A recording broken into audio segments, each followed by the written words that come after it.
Kaixo, nire izena Eduardo Millán Ortondo da, eta Osakidetzako zuzendaritza ordean lan egiten dut.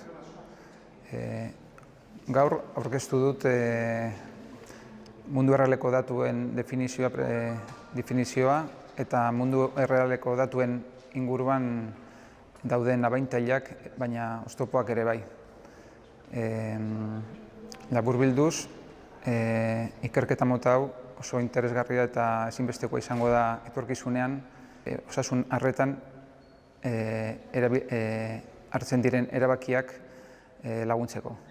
Edu medikuntza prebentiboa eta osasun publikoan espezialista da, eta gaur egun asistentzia sanitarioko zuzendari ordetzan dago epidemiologo gisa.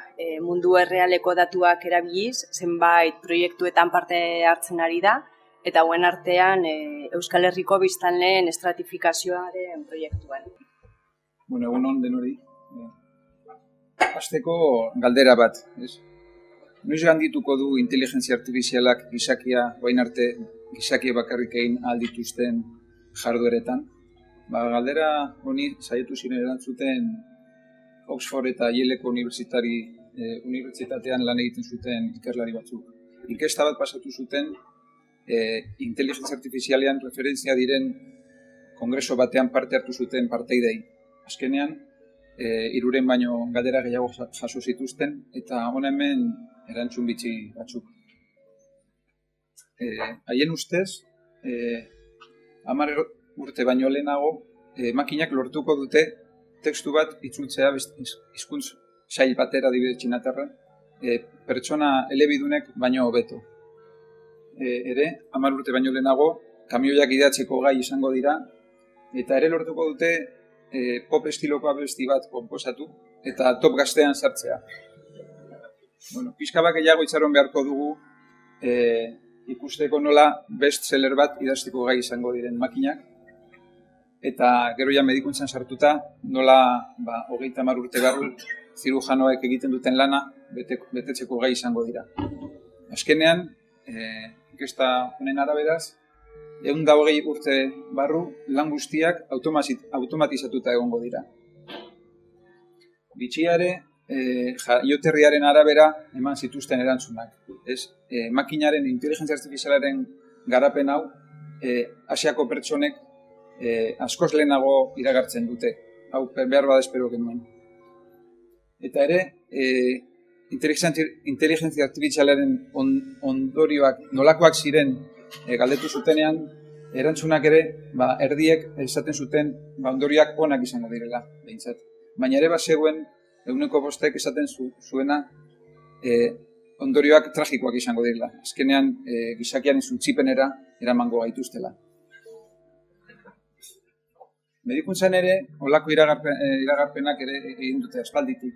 Eta New Englanden, 1970an argitaratutako artikulu batean, autorek esaten zuten 2000-ako ordenagailuak gai izango zirela medikuek egiten dituzten jarduera intelektual asko egiteko. Baina dena den, 17 urte geroago, autore berberek New Englanden ere esan zuten, aitortu behar izan zuten, iragarpen hau esela beteko. Guain dela, iazko artikulu batean, ere New Englanden argitaratua,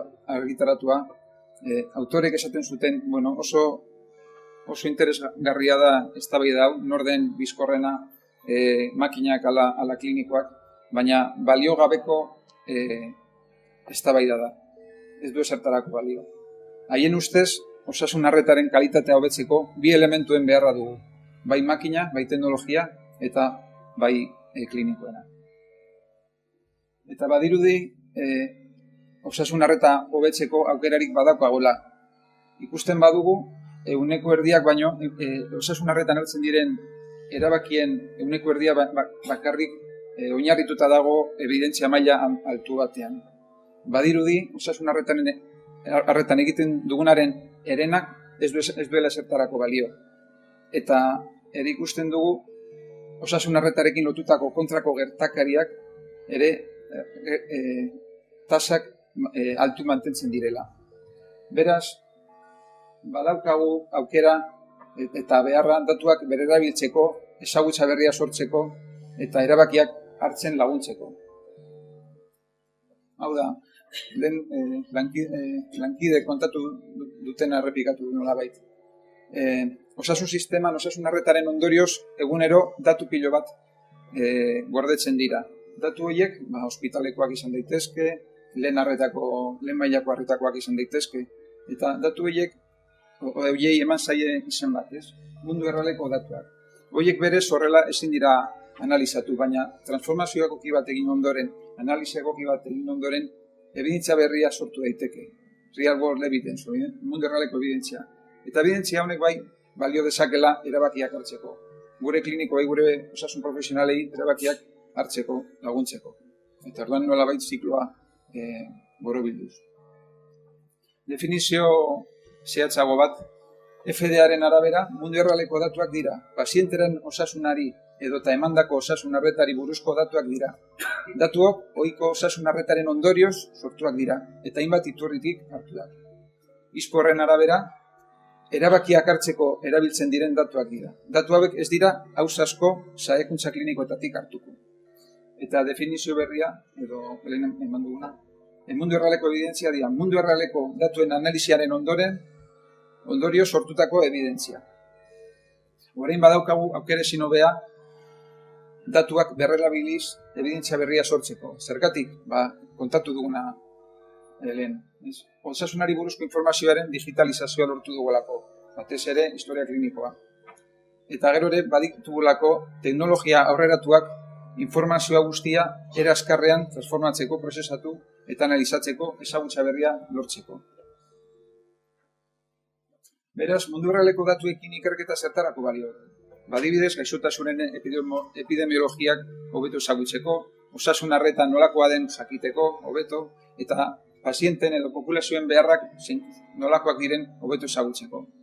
Ere tratamenduen eraginkortasuna baldintza realetan aztertzeko, ebaluatzeko, eta merkatuan dauden teknologien segurtasuna monitorizatzeko, seguritate arriskuak azkar detektatzeko. Eta gero, ipatutako lehen, denbora errealean egiteko iragarpenak.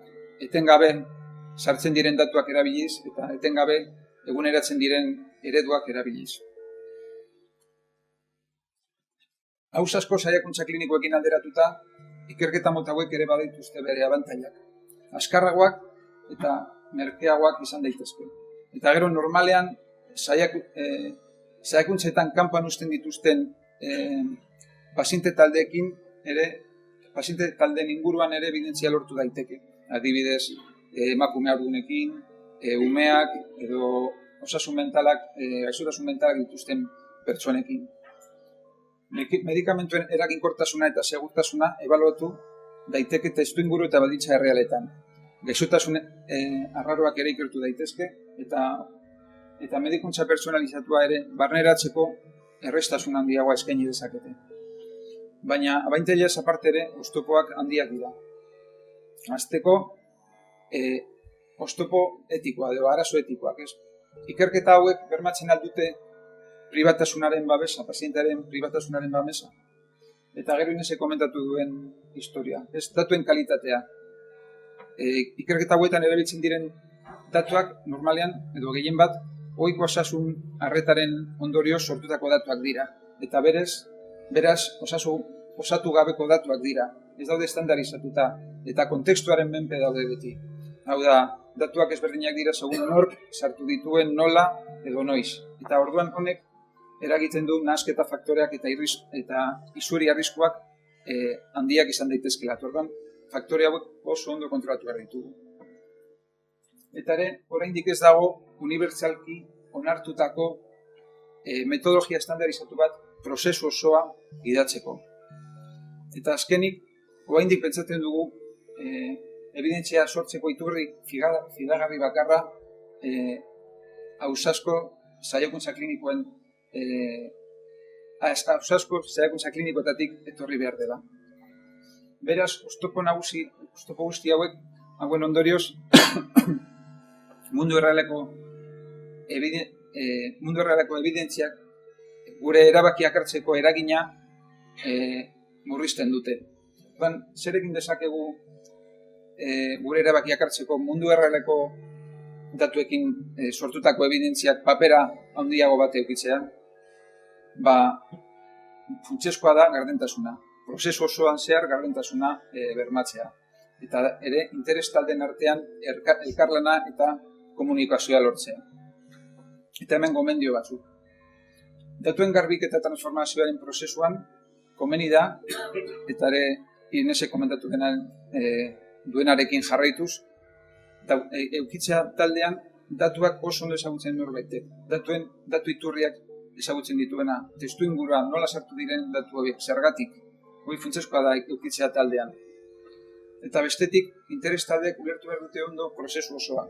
Datu iturrien aukeraketa nola izan den, zergatik izan den, datuen transformazioa, eta azkenean aldagaiak nola aldagaiak definitzeko jarraitu diren irizpideak.